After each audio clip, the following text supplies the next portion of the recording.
پہلی صلیبی جنگ کے 45 سال بعد سن 1144 عیسوی میں موصل اور حلب کے ترک حکمران نور الدین زنگی نے قلعہ بند شہر ایڈیسا کا محاصرہ کر لیا، جو کہ ایڈیسا نامی کاؤنٹی کا دارالحکومت تھا اور پہلی صلیبی جنگ کے نتیجے میں وجود میں آنے والی ایک صلیبی ریاست تھی۔ دیواروں کو توڑ کر زنگی شہر پر قبضہ کرنے میں کامیاب ہو گیا۔ یہ خبر مغرب میں کڑک کی طرح گونجی اور پوپ کو ایک نئی صلیبی جنگ کو منظم کرنے پر آمادہ کیا۔ مشہور برنارڈ آف کلیرواکس کی تبلیغ نے عوام کو متحرک کیا اور مغرب کے عظیم ترین شہزادوں کو صلیب اٹھانے پر آمادہ کیا۔ مئی 1147 میں کئی سو فلیمش، فریسین اور انگریزی بحری جہاز مقدس سرزمین یعنی بیت المقدس کے لیے روانہ ہوئے۔ راستے میں یہ صلیبی جزیرہ نما آبیرین میں ماردھاڑ کرتے جرمن اور فرینچ بادشاہوں کے زیر کمان قسطنطنیہ پہنچے۔ اناطولیہ میں سلجوقی فوجوں سے لڑتے بھڑتے 1148 میں انطاکیہ پہنچے۔ یروشلم پہنچنے کے بعد دمشق پر یورش کی گئی، جو صلیبیوں کی پسپائی اور باہمی نفاق پر منتج ہوئی۔ 1149 میں ہزاروں جانیں گنوانے کے بعد یہ صلیبی بالآخر یورپ واپس لوٹ گئے۔ یہ ہے دوسری صلیبی جنگ کا خلاصہ، جس میں مسلمان افواج صلیبیوں کے خلاف پہلی صلیبی جنگ کے برخلاف کافی بہتر حالت میں اپنا دفاع کرتی نظر آئیں۔ آئیے تفصیل سے جنگ کی تفصیلات، حالات اور واقعات و نتائج کا جائزہ لیتے ہیں۔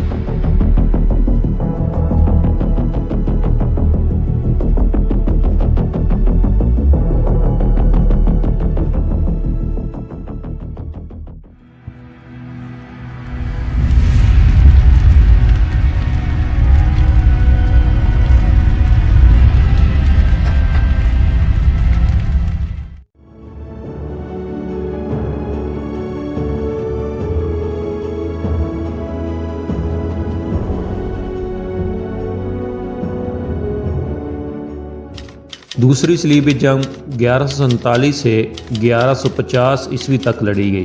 یہ 3 سالہ جنگ یورپ سے شروع کی جانے والی دوسری بڑی صلیبی جنگ تھی، جو 1144 میں موصل اور حلب کے ترک حکمران نور الدین زنگی کی افواج کے ہاتھوں کاؤنٹی ایڈیسا کے زوال کے جواب میں شروع کی گئی تھی۔ اس کاؤنٹی کی بنیاد یروشلم کے بادشاہ بالڈوین اول نے 1098 عیسوی میں پہلی صلیبی جنگ 1096 سے 1099 عیسوی کے دوران رکھی تھی۔ اگرچہ یہ پہلی صلیبی ریاست تھی جس کی بنیاد رکھی گئی تھی، لیکن پہلی ختم ہونے والی ریاست بھی یہی ریاست ایڈیسا ہی تھی۔ دوسری صلیبی جنگ کا اعلان پوپ یوجین سوم نے کیا تھا، اور یہ یورپی بادشاہوں یعنی لوئی ہفتم شاہ فرانس اور جنوری کے کانرڈ سوم کی کمان میں لڑی جانے والی پہلی صلیبی جنگ تھی، جس میں متعدد دوسرے یورپی امراء کی افواج بھی شامل تھیں۔ دونوں بادشاہوں کی فوجوں نے الگ الگ یورپ سے کوچ کیا۔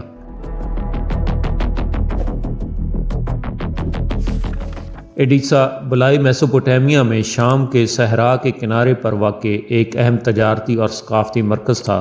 یہ آج کل ترکی کا عرفہ نامی شہر ہے۔ کرد اسے ریحا جبکہ عرب اسے الرحا کے نام سے بیان کرتے ہیں۔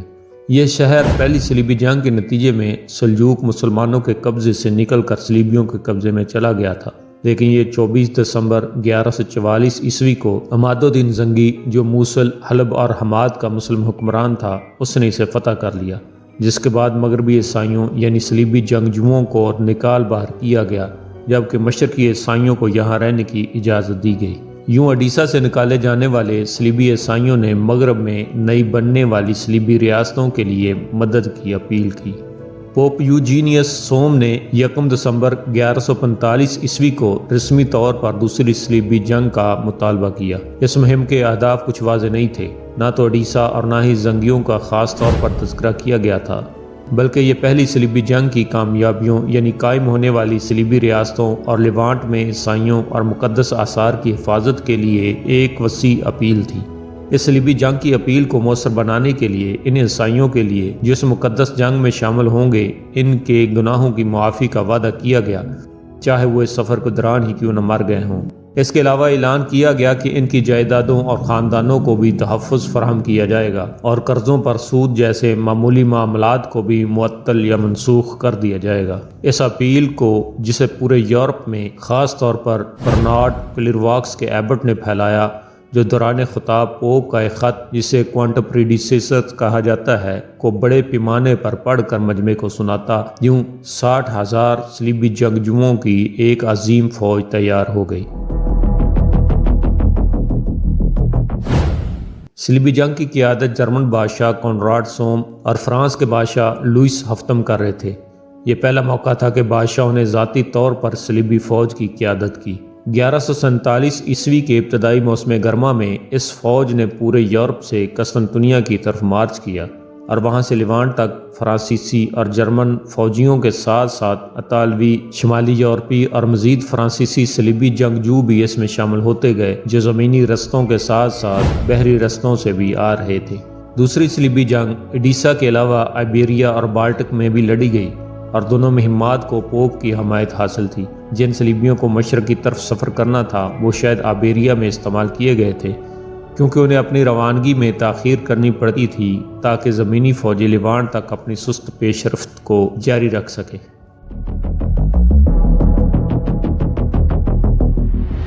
سمندری راستہ بہت تیز تھا اور اس دوران ان کو اچھے استعمال میں لانا فائدہ مند تھا۔ پرتگال کے بادشاہ الفانسو ہنریکس نے مسلمانوں سے لزبن نامی شہر چھیننے کے لیے صلیبیوں سے بھرے 160 سے 200 جینویز کے بحری جہازوں کے ایک بیڑے کی مدد حاصل کی۔ لزبن کا محاصرہ 1 جولائی سے 25 اکتوبر 1147 عیسوی تک جاری رہا۔ آخر 4 ماہ کے محاصرے کے بعد مورش حکمرانوں نے شہر میں بھوک کی وجہ سے ہتھیار ڈالنے پر اتفاق کیا۔ بیشتر صلیبی حملہ آور اس نئے قبضہ شدہ شہر میں آباد ہو گئے، جبکہ باقی اگلے سفر پر روانہ ہو گئے۔ راستے میں انہوں نے سینٹرا، المادا، پالمیلا اور سیتوبال کو فتح کرتے ہوئے اپنا سفر مقدس سرزمین تک جاری رکھا۔ اس کے بعد رامون بیرنگیور نے والنسیا اور مرسیا کی مرابطین حکومت کی سرزمین پر حملہ کیا۔ دسمبر 1148 میں اس نے فرانسیسی، اینگلو نارمنز اور جینیسی صلیبی جنگجوؤں کی مدد سے 5 ماہ کے محاصرے کے بعد ٹوٹوسا پر قبضہ کر لیا۔ اگلے سال سیگری، ایبرومندیوں کے سنگم میں فریگا، لیلیڈا اور مکوینزا بھی اس کی فوج کے قبضے میں آ گئے۔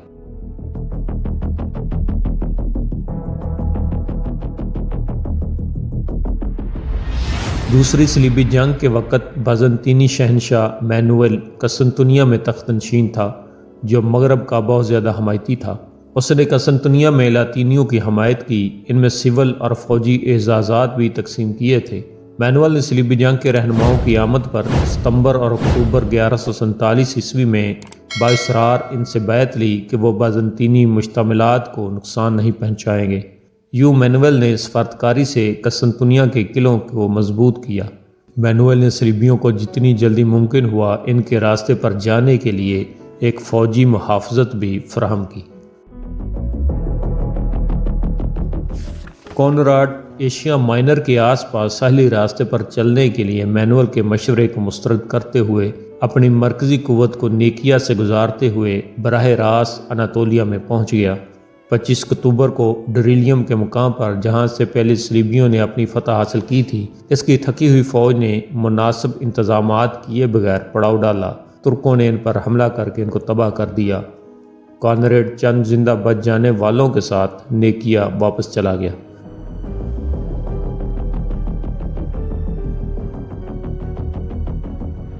لوئس ہفتم اپنی بیوی ایلینور کے ہمراہ یورپ سے زمینی راستہ اختیار کرتے ہوئے جرمنوں کے تقریباً 1 ماہ بعد 4 اکتوبر کو قسطنطنیہ پہنچا، جبکہ نومبر میں یہ فرانسیسی نیکیا پہنچے، جہاں انہیں کونریڈ کی شکست کا علم ہوا۔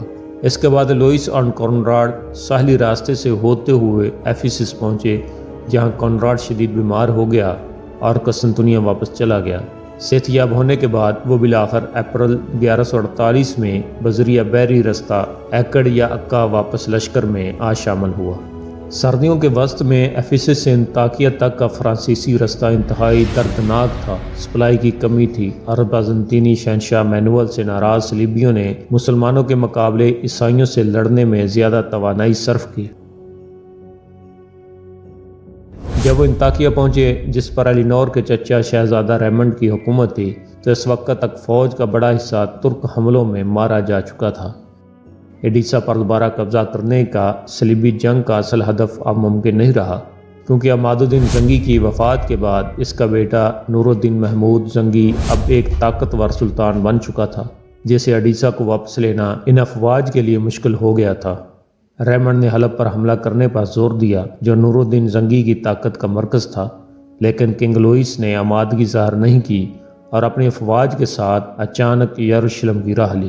یروشلم میں جہاں کانریڈ پہلے ہی پہنچ چکا تھا، بہت سے فرانسیسی اور جرمن نامور شخصیات ملکہ میلیسینڈے، اس کے بیٹے بالڈوین سوم اور یروشلم کے بیرنز کے ساتھ اس بات پر تبادلہ خیال کرنے کے لیے اکٹھے ہوئے کہ آگے کیسے بڑھا جائے۔ شمالی شہزادوں کی عدم موجودگی اور صلیبیوں کے نقصانات کے باوجود تقریباً 50,000 صلیبیوں کی فوج موجود تھی، جو کہ اب تک جمع ہونے والی سب سے بڑی صلیبی فوج تھی۔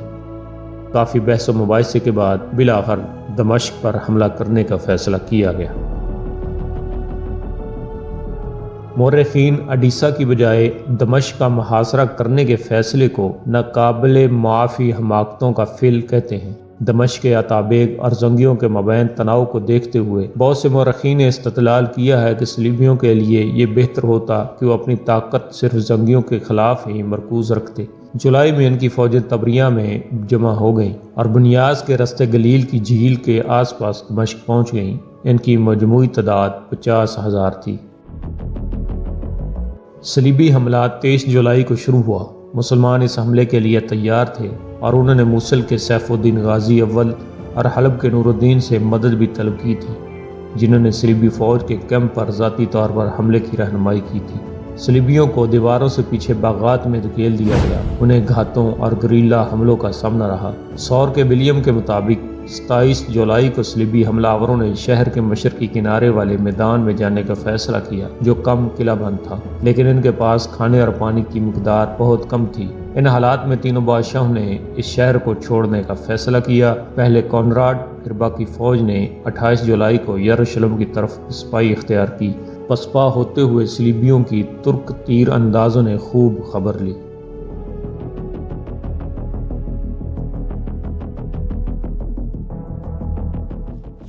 یروشلم واپس پہنچنے پر ایک نیا منصوبہ بنایا گیا اور کانراڈ نے اپنی فوج کے ساتھ اسقلون کا محاصرہ کر لیا، لیکن مسلمانوں نے ہتھیار نہیں ڈالے، جس کی وجہ سے یہ محاصرہ بھی بالآخر ناکام ہو گیا۔ اسقلون کو چھوڑنے کے بعد کانریڈ شہنشاہ مینوئل کے ساتھ اپنے اتحاد کو آگے بڑھانے کے لیے قسطنطنیہ واپس لوٹ گیا، جبکہ لوئس یروشلم میں 1149 تک رہا، جو اپریل 1149 میں بغیر کسی فتح اور کامرانی کے ناکام و نامراد فرانس واپس لوٹ گیا، اور اس طرح دوسری صلیبی جنگ کا خاتمہ ہو گیا۔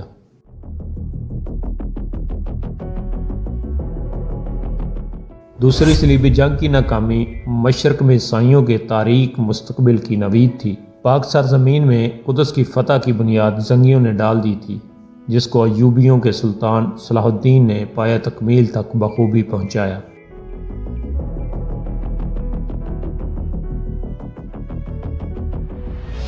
گیارہ سو 49 میں دمشق کے عطا بیگ انور کے انتقال کے بعد امیر ابو سعید مجیر الدین ابق بن محمد نے دمشق کی حکومت سنبھالی۔ جلد ہی دمشق کے فوجی کمانڈر موعد نے ابو سعید کے خلاف بغاوت کر دی، جس کا فائدہ اٹھاتے ہوئے نور الدین زنگی نے 1154 میں ایک مختصر محاصرے کے بعد دمشق کو اپنی قلمرو میں شامل کر لیا۔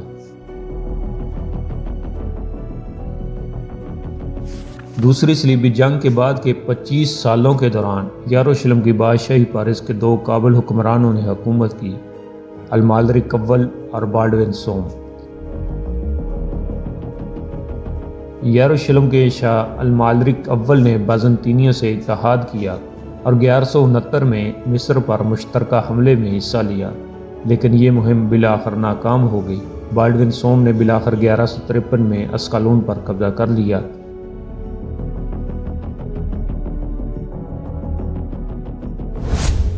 1171 میں نور الدین کی ایک جرنیل شیرکو کے بھتیجے صلاح الدین ایوبی کے ساتھ مل کر سلطان نور الدین زنگی نے مصر اور شام کی متحد کوششوں سے صلیبی سلطنت کو مکمل طور پر گھیرنے کا منصوبہ بنایا۔